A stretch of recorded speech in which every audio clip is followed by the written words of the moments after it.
好多人都覺得我係一個好樂天、好開心嘅人，就好似生活喺一個好富裕、好幸福嘅家庭咁。但係其實我童年嘅回憶並唔係真係想象中咁幸福。我爸爸原本係一間玉器店嘅老闆，家姐出世之後，公司賺大錢，爸爸對家姐愛護有加。但係相反，我出世之後，公司生意一落千丈，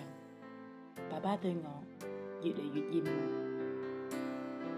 再加上家姐聰明伶俐，我一直都活喺家姐嘅陰影底下。同其他人相比，我就好似一隻唔起眼嘅毛毛蟲咁。我6歲嘅時候，患病中嘅爸爸竟然因為車禍離世，我哋一家要靠救濟金過日子，一切睇起上嚟就係絕望。我哋仿佛就係呢一個城市當中其中一個悲劇家庭，而我呢隻毛毛蟲就被一絲一絲嘅繭逐漸包圍，開始感受到無盡嘅壓迫。18歲嘅時候，我哋屋企已經爭落一身債啦。屋企有人因為犯罪而坐監，我自己返工嘅時候又不斷被欺壓。當時我覺得膊頭上面嘅擔子實在太大啦，我好想逃避，好想咩都唔理。但係好恩典，神讓我喺呢一個時候接觸到真道教會嘅音樂佈道會，而我亦喺嗰一日真正將生命交俾主耶穌基督。呢個改變仿佛就好似喺黑暗嘅湧當中突然間見到光明，我終於可以離開黑暗啦，我終於重新睇到新嘅方向啦。呢段時間我已經認識咗日華，佢係一個好特別嘅人，佢每一句都係神嘅說話，佢對神嗰份認真同埋盡心的確好吸引我。喺佢去加拿大嗰段時間，我哋一直保持住錄音通訊。我相信呢一個係神特別為我安排嘅人，而我亦都好清楚知道，我身邊呢一位絕對係一位屬靈偉人。由我認定佢係神為我預備嘅配偶嗰一刻開始，我就知道我哋眼前嘅道路並唔容易。就好似蝴蝶破蛹而出嗰一刻咁，雖然能夠重新看見光明，但同樣一定要小心翼翼，先至能夠確保自己能夠以最靚、最完整嘅姿態咁成長。同樣，我都相信，當我哋以神話語一直緊守、一直忠心，神一定會為我哋打開一條又闊又光明嘅道路。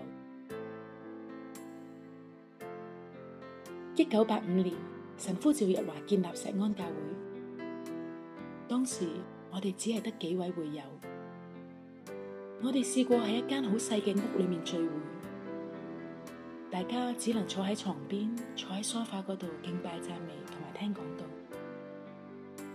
但係地方再細，都擋唔住神嘅同在同埋恩膏嘅湧流。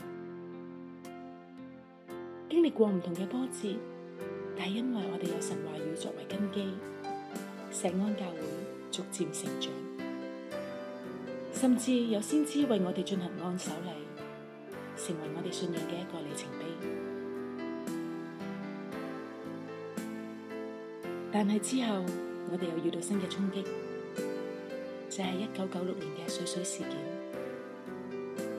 警察嘅搜查、法庭嘅執達令、新聞嘅任意報道，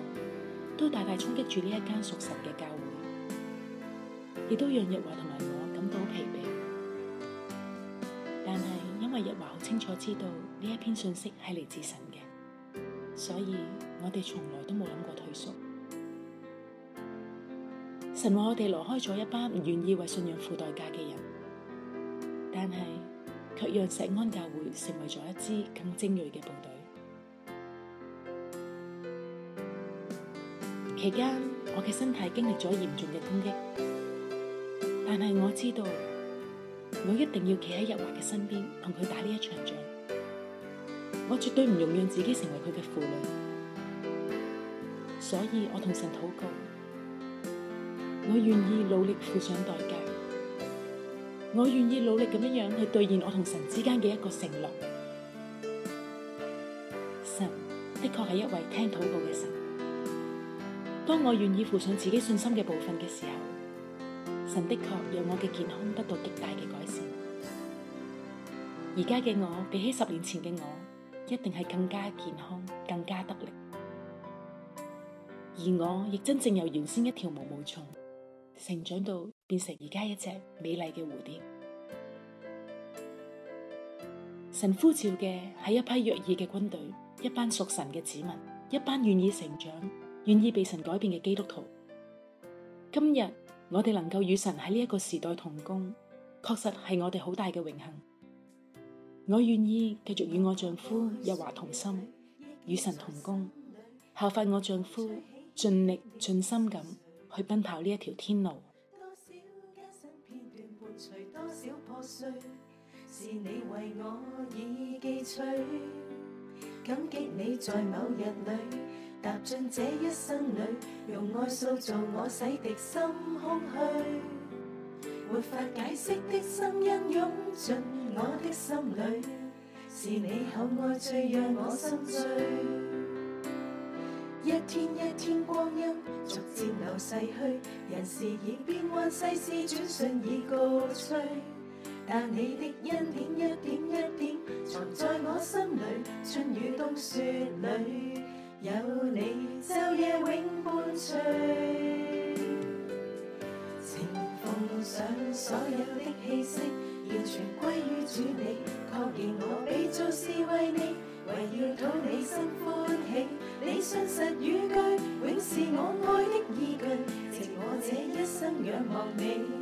的應許，心渴慕跟你緊靠一起，效法主有你，無論在未來歲月裏有幾多風吹，我越戰越勇敢，從未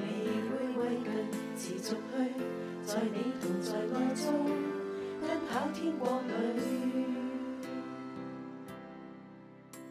盼望在那日那天與你雲裏共聚，心知道世事轉瞬已告吹，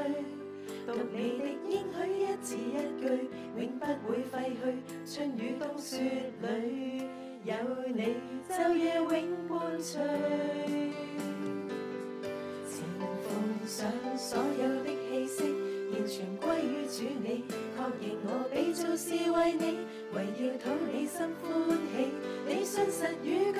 永是我愛的依據，藉我這一生仰望你的應許，心渴慕跟你緊靠一起，效法主有你，無論在未來歲月裏有幾多風吹，我越戰越勇敢，從未會畏懼，持